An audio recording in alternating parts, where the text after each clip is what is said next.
Welcome back, guys, to Stock Investing for Beginners Part 2. If you haven't already watched Part 1, check out that video first because I provide the fundamentals, the basics of stock investing, and you kind of want to know that before you get to the actual investing part. So check that out before you come here. If you've already watched Part 1 and now you want to figure out how to actually invest, I'm going to actually walk you through on my mobile device, and I'm going to use two different platforms so that you can see how to set up a brokerage account, how to set up your watch list, and how to actually make a trade. So what I'm going to do is switch over to the mobile device and walk you through it. But before I forget, don't forget to hit the subscribe button, click that notification bell so that you're the first one to see content when we post every Sunday. All right, so let's go over to the mobile device, and I'm going to start off with TD Ameritrade, and then I'll go to the other brokerage accounts later. Okay, so we're going to start with TD Ameritrade, and you're going to go to tdameritrade.com to set up the actual initial account. But I would suggest that you actually download the TD Ameritrade app from whichever device you have App Store, because it's actually easier to navigate than actually going to the website. But for your initial setup, we're going to start with tdameritrade.com, and we're going to click on Open New Account on the top left-hand corner. And then it'll take you to a new page. And the most common type of accounts are the individual accounts, or if you're opening it up with your spouse, joint tenants with rights of survivorship. They have other ones. The UTMA is a children's account. But we're going to start with the individual brokerage account for just simplicity's sake. So you click on that, and then you click on Open an Individual Account. And they'll need your social security number because, as I mentioned before in the previous video, that they report your earnings to the IRS, and so they need you to have your social security number, some of your specifics about your name, address, and phone number. So once you've done that, then you'll have an account and you'll create a login and a username and password, and then that's when you can actually go and log into the app. Okay, so now we're in the TD Ameritrade app. And when you first log in, the first tab is the dashboard tab. And it basically tells you kind of how the stock exchange is doing right now. And it gives you some of the specifics. What we're going to do is I'm going to tell you how to actually fund the account first, because funding the account, meaning adding money to your account so that you can actually make a trade, would be the first step you need to do. You can't do anything if you don't have any money in there. So what you're going to do is head on down to the three dots at the bottom right-hand corner, and we're going to click on Transfer Funds. And it's going to take you over to an account where you can manage connections. Click on the Manage Connections button, and it'll allow you to link a bank account to the account. And then you can transfer money from your bank account to the app so that you can have money available to trade. And just a word of advice, I would always have some money available in the app, because there might be some times where a trade might come up very quickly and you want to have access to make the trade. And if you have to wait for the typical 2-day turnaround for money to be transferred from your bank account to the app, you might miss out on a good opportunity. So I would suggest actually having money always sitting in the account so that you can make some trades. So you add the money to the account, and then I'll take you back to the main screen. So what we'll do is start with the watch list. And this is just a list of companies that I keep an eye on, I watch for, to decide whether I want to actually make any trades. And so what I'm going to do, I'm going to show you how to add to the watch list first, and then I'm going to actually go to some of the companies that I mentioned before in my previous video to see how they're doing, and we can decide whether we want to make a trade for those or not. So you would hit the plus sign at the bottom, and we search for symbols. So let's say for the sake of this video that we're going to search for, let's say Bank of America. And we type in Bank of America Corporation, and the ticker for that is actually BAC. It tells you on there. So you would click on that, and it would add you to the list. So let's scroll down and make sure it's there. BAC, it's there. And right now, it was last trading at $22.67. So we know it's there, and if we want to buy it, that's the last trade amount for that. I have a lot of companies on here that I keep an eye on, that I watch for, and you can add as many as you like to it. Just be sure that you're adding the correct company on the watch list, because some of the companies have similar ticker names, and you would think that it matches what the actual company name is spelled like, but sometimes it's not.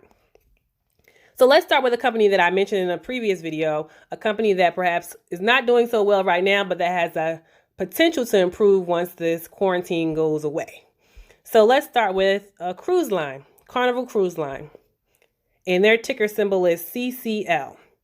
And it tells you right now, the last time it traded is at $14.47. And if you wanted to buy it, that was be the last trade it was at. And what this page shows you is about some information about the particular company. It gives you a chart and it tells you how volatile the stock has been. As you can see, between January 20, if you look at the bottom, January 2020, it dipped big time. And right now, I guess would be a good time to buy because at some point last year, it was trading above $50 a share. Right now, it's not, but it has the potential to do that. So if you buy at the $14 a share cost, you can actually have the potential to have it increase dramatically once this quarantine is over. Above the top, you have also a news tab that tells you the recent news that's going on and tells you about cruise lines and things of that nature. But I'm going to head back to the overview tab. It basically tells you under the market data, the 52-week range. So in the last 52 weeks, the last year, the lowest it's traded at has been $7.80. And the highest it's traded at has been $53.86. So if you had gotten it at $7.80, you're doing good because right now it's trading at $14. So you would have doubled your money. And even more so because it has the potential to go up even higher. If you scroll down a little bit, this one is one of those stocks that issues dividends. And this means if the company does well on a quarterly basis, it issues you a check for every share that you own of its company. So this one has an annual dividend amount that has $2 for the year. And it issues $50 a dividend per share. So if you own one share, you get $50 a share. If you own one share, you get 50 cents every quarter. And so, of course, you want to have more than one share, but that's what it would amount to. And the next time they pay dividends will be on June 15, 2020. It shows you some of the other fundamentals of the company and let you decide whether this is a good company to invest in. So that's Carnival Cruise Line. So let's say we want to actually make a trade for Carnival Cruise Line. We'll start with this one. We're going to hit the trade button in the top right-hand corner next to the bell, and it takes us over to the actual trade screen. So right now, what's automatically filled in is buy action and a limit sell. So let's talk about that. As a beginner, you're probably going to do buy or sell. Those are your two actions that you're going to do. And for your type, it's probably going to either be limit or market.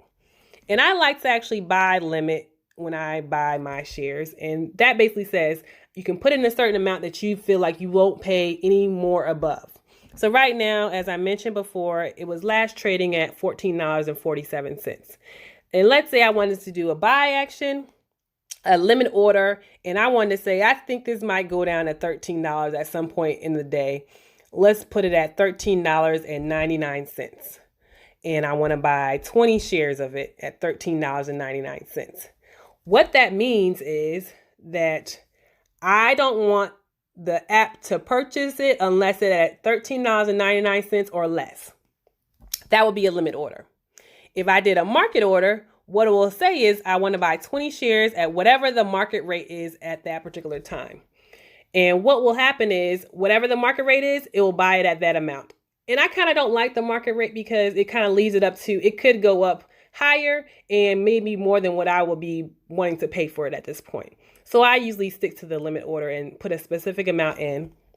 And I'll go back to limit and I put in the 20 shares at $13.99. And you can say when you want to expire. You wanted to say, I think it'll be at $13.99 today, or you want to continue good until close, GTC, or a day plus an extended hours trading. You can say when you want it to expire. So that's how you would set up your amount for shares, the price, and when you want it to expire. And what it does is it makes you not have to watch the app. Once you put in your order, you click on review order, make sure you have enough money to actually make the trade, and then hit place order. And what it'll do is it'll keep an eye on things for the day. It's like your own little stock trader. And if it goes down to $13.99 for a second in that day, you have bought yourself 20 shares of Carnival Cruise Line stock at $13.99. And so that's a good deal, and you don't have to keep an eye on it if you don't want to. I would suggest not, because you could probably drive you crazy. Stocks are very volatile. They go up and down all day long. You kind of really don't care unless it ends at a price that you really are like, okay, I need to sell. So that's how you actually make a buy order.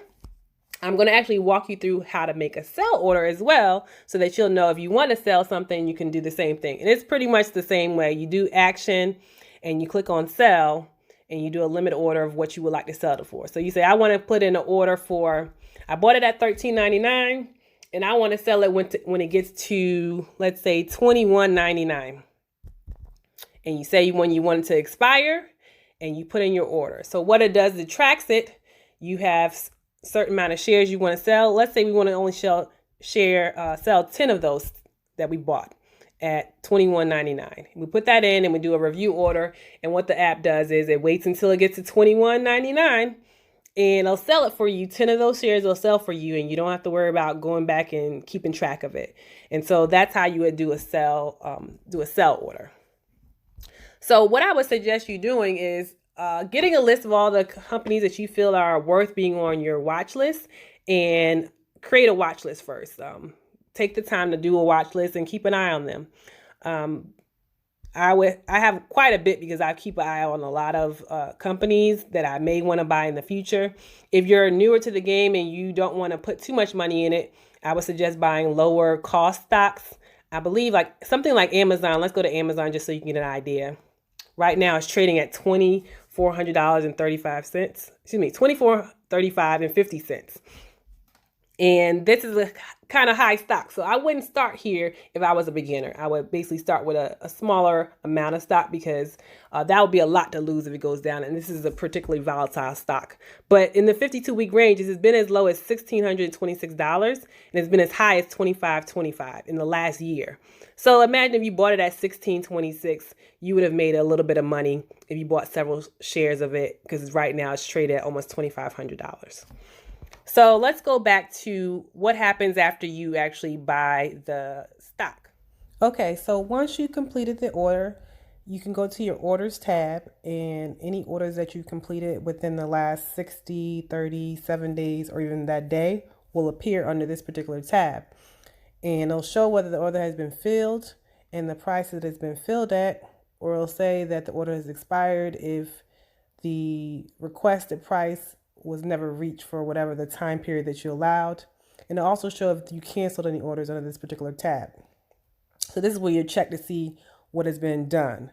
Once the order has been filled, you can go to your positions tab and see that it's now part of your actual total balance on the account. So as you can see, I'll do one of my accounts. I have Disney stock. And let's scroll over, because I'll show you what I purchased it for. And it shows that I purchased it for $130. But I'll give you a little tip. I have more than one share of this particular stock. And what TD Ameritrade does, if you buy more than one share at different prices, they put an average of the amount that you actually paid for the stock. So in likelihood, I probably did not pay $130 for all 7 shares. I may have paid $125, $130, and they've averaged it out to show I paid $130 just for simplicity's sake and make it easier. This stock last traded at $121.53. So right now it shows that I'm in the red by $56. I'm actually not worried about this stock. In fact, I might buy more of this stock because Disney's planning on reopening in July, and I see this stock going back up. Now, if you pay attention, it shows that I have 7.061 of this stock. So I'll explain why I have more than a whole number of shares of this stock. Disney is one of those stocks that I mentioned before. Some of these companies issue dividends, and Disney is one of these companies that issue dividends. And instead of receiving a check from Disney every quarter, I opt to reinvest my dividend into buying more of the stock. So right now, instead of getting a check, it just counts up towards a whole share eventually. So I have 0.061 eventually. It'll build up as I get more stock. And as the dividends build up, I'll have a whole share of Disney at some point. and then just reinvest. I have to do that because if they issue a check, you have to pay taxes on it, and I'd rather not pay taxes until I actually sell the stock. So it also allows me to purchase more of the stock at certain lower prices as well. So that just gives you an example of what you can do with the certain reinvesting in dividends stock. So basically, like I said, I have other stocks that I hold shares in, but I just want to give you an example. And this kind of tells you in your positions what you've done. It tells you how much you gained for the day. So although I'm in the red overall for the day, it actually moved 1% improved, and I have a $9.53 gain on it. So that's basically how you figure out what happens after you actually place your order and it's filled and it ends up in your positions tab. I'm going to head over onto the Robinhood application so that I can walk you through how to do a trade on that platform as well. Okay, so now we're in the Robinhood app, and I don't use it very often, but I'm going to at least give you a brief run through of how you would make a trade.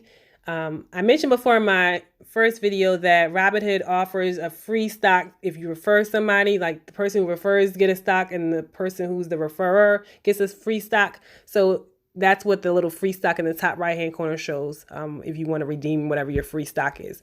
I think I haven't used this account for anything but a free stock. So I have 2 shares of Groupon. That's what they gave me as my free stock, and it's trading at $1.22. So it's not worth too much money. So on this platform, it's a little different from TD Ameritrade. Some people might prefer it over TD Ameritrade, so I wanted to give you an option. I've created a watch list for the purpose of this video. So let's go down to the watch list. I'll scroll down, and I've added some companies on there. And let's go to Dollar General. Let's click on that, and it'll take us to the similar page that you saw on TD Ameritrade, where it tells you how it's been trading, what it currently was trading at, which is $179 and a penny, and it gives you some of the statistics. It shows that it opened at $179.47. It shows that it has a dividend yield of 0.805. It shows some recent news regarding Dollar General and other companies related to it, and some of its the first quarter earnings. What you will do is, if you want to actually buy this, you will click on the green trade button and you will hit buy. Now, trade options, that's not for beginners. Options is when you bet against the market. You bet that it's not going to go down or that it's not going to go up, and you have to be very specific about it. So I wouldn't recommend it for beginners. I would just click on the buy option, and it goes to how I was showing you on TD Ameritrade. So it automatically pre-filled to market order in the top right-hand corner. As I instruct you before, I usually don't like to use market order because it can perhaps have you fill at a certain price that you are not willing to pay for the stock. So I like to be in control of what I pay for. So I would click on that drop down and click on limit order. And then I will put in a limited amount that I would like to pay that amount or less for. And would put how much shares I would like to buy of it as well. And then it'll calculate what the estimated cost. So let's do 20 shares. Let's do the limit order of 170. And what's going to do market hours only. And we're going to say how long it's going to be good for. This is equivalent to TD Ameritrade's expiration. And we're going to say good until tomorrow, or we can pick a date that we want it to be good till canceled. So let's click on that. And then it tells me my estimated cost. And then you click on the check mark sign, and then it will go until it reaches that $170. If it doesn't reach $170 by 3 p.m. tomorrow, then that trade would actually not go through. I'm not going to go too much in detail with Robinhood because I'm not as familiar with it, but I wanted to let you know that was an option to use and that you could also get free stock from it. But in my opinion, I actually like TD Ameritrade just because of the user-friendly platform. Okay, so hopefully I've given you an idea about how to use the platforms to actually make trades. If you need to go back to the foundations and get the foundation, the fundamentals about how to make the trade, check that out. And this is all to help you build generational wealth. There are multiple streams of income that you should always have, more than your paycheck. And I was just giving you one of the options. So happy trading. Leave a comment below if you have any questions. If you have suggestions of a platform that you like to use, let others know as well. Pay it forward so that we can all improve our trading lives as well.